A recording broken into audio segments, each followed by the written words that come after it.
olduğu iş hukuku gibi konularda, tüketici hukuku gibi konularda da arabuluculuğa gidebiliyorlar mı? Ve hatta bizim modelimizi düşünürsek de bu tip konularda dahi avukatsız arabuluculuğa, zorunlu arabuluculuğa gidilmekse nasıl sonuçlar doğurabilir? Gerçekten merak ettiğim için. Çok zor sorular sordun. Çok teşekkürler. Benzer içerikte var mı Hamdican senin? Şöyle toparlamak istiyorum izninle Çiğdem. Arkadaşlar alabilir miyiz mikrofonu oradan?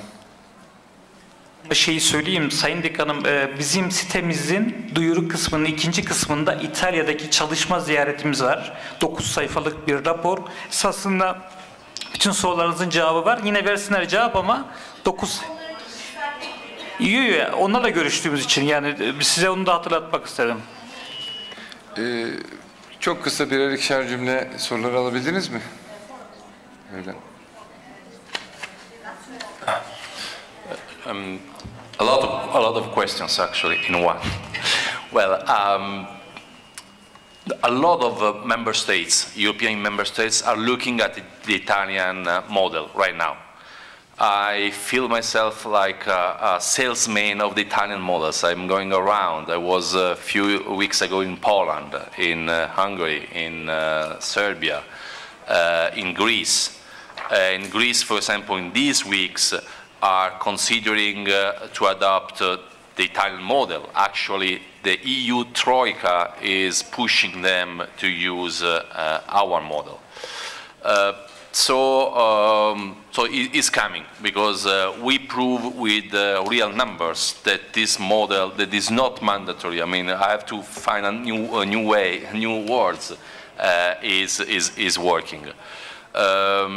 About the lawyers in mediations that is now mandatory. Actually, it was a mediations between the last, the first full mandatory law where the lawyers were not mandatory, the presence of lawyers were not mandatory, and the new one. So basically, in the new model, in the first model, lawyers went on strike, and one of the problem was that there were not lawyers in mediation. So basically the government found a settlement, a mediation, and allowed the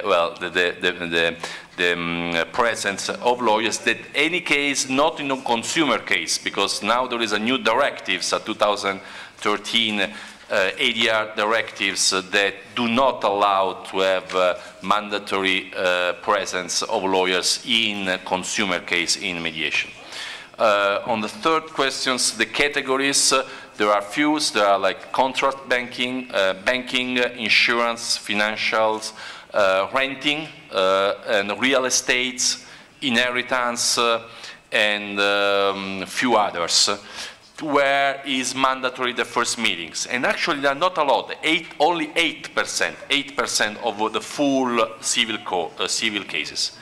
But in all civil and commercial cases, mediation is voluntary. So in all cases, one party can start by voluntary the mediation process. The reality, again, that 80% of the cases comes from the 8% of mandatory of these categories. Thanks. Thank you. Manon? Okay, well, first of all, you asked, is it against the EU directive to have mandatory mediation? No, it's not. In fact, it is mentioning it explicitly, be it voluntary or mandatory. So all countries can do that. In fact, the Netherlands has been opposed to anything that's mandatory for a long time. However, we are changing. So we are getting closer to Italy in that respect.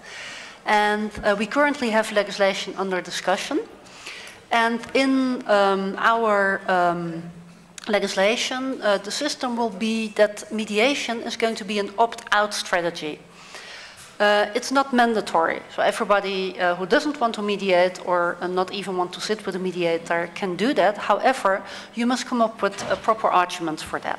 So, in fact, we are a little bit between the UK system where judges ask the parties to give some argumentation why mediation is not appropriate in this case, and the Italian system that mediation is going to be the normal first step. So we reframe that a little bit.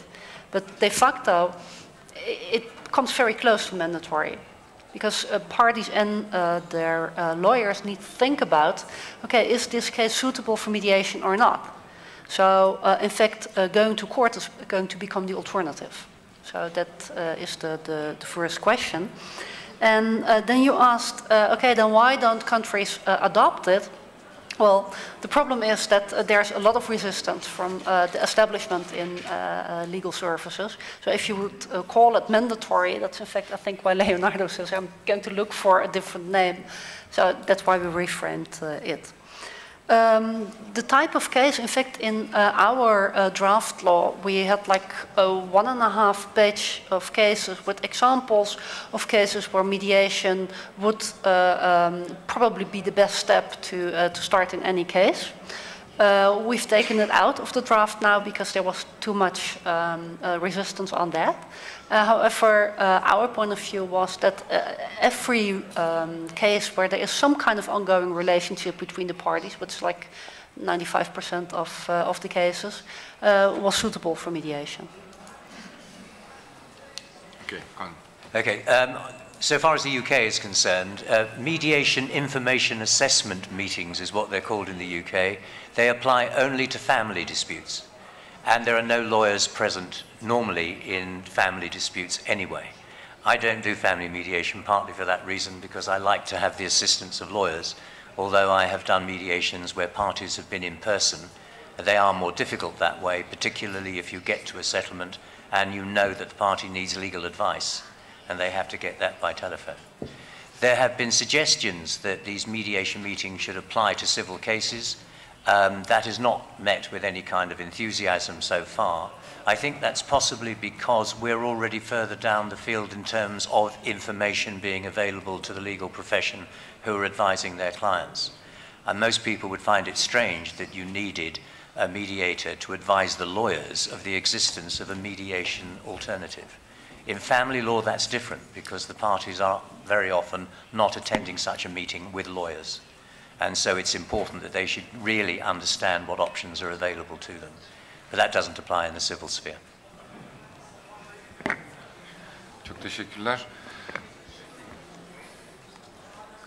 Buyur Hamdi, sen de. Hamdi Can Ünsal, arabulucu ve avukat. Ben Leonardo'ya bir soru sormak istiyorum. İtalya'da merkezler üzerinden, yani servis sağlayıcılarından merkezler üzerinden bir çalışma var. Bu merkezler, örneğin Roma'daki bir merkez, Milano'dan bir arabulucuyu listesine alabiliyor mu? Yani ülke genelinde mi çalışıyor arabulucular, merkezlere bağlı olan arabulucular? Bir de bu merkezlere kaydolma noktasında ne gibi kıstaslar var? Yani arabuluculuk merkezleri, arabulucuları hangi kıstaslarla listelerine ekliyorlar? Yes, the Italian law says, as Manon anticipated, in our law, the mediation can be managed only through mediation providers. So each mediation providers can do the filing and the administration. And each mediation provider has a list of mediators, accredited mediators. So the mediator cannot work standalone. About the office, our law says that in case of mandatory mediation, you have to file a mediation request in a mediation provider that has an office in the court, next to, let's say, in the court of the city where the case would be filed. Okay, so for example, as ADR Center, we have 17 offices around Italy in all main cities. So, and the mediators are divided by cities and by competence. So that we have mediators for commercial, for banking, and so on. Our law had some criteria for the mediation providers. Three main categories of providers: the two publics, the Chamber of Commerce, and the Bar Association. Basically, by default, all Chamber of Commerce, they have their own mediation providers, and all Bar Association, they have all mediation providers. For the private mediation providers like us, there are more stringent criteria. You have to be a company, you have a minimum capital of 10,000 euro, and you have to have 2 offices in 2 different regions of Italy. Don't ask me why, I've never understood why. And something like this. Basically, you have to prove that you are an established company, okay? And the Ministry of Justice 2 years ago started with some audit. So by surprise, they are coming to the offices and they do the audit of your companies if the files are kept in right ways. They do samples of mediations, so they go through all the documents. For example, we have to keep all the documents for 3 years, and we have some such these kind of requirements. And for example, another requirement is we have to have an insurance policy up to 500,000 euro. In case someone sues us, we have to have an insurance policy. And there are about 500 mediation providers now in Italy active. Çok teşekkürler. Çok kısa olabilir mi? Thank you. Son soruyu alıyorum bu arada. Zaman nedeniyle bitirmek zorundayız. Özür diliyorum. Zaman sıkıntımız var ama çıkışta devam edelim, olur mu? Kusura bakmayın. We are disposal to... Burada olacağız. Çıkışta da burada olacağız. Olur mu? Kusura bakmayın.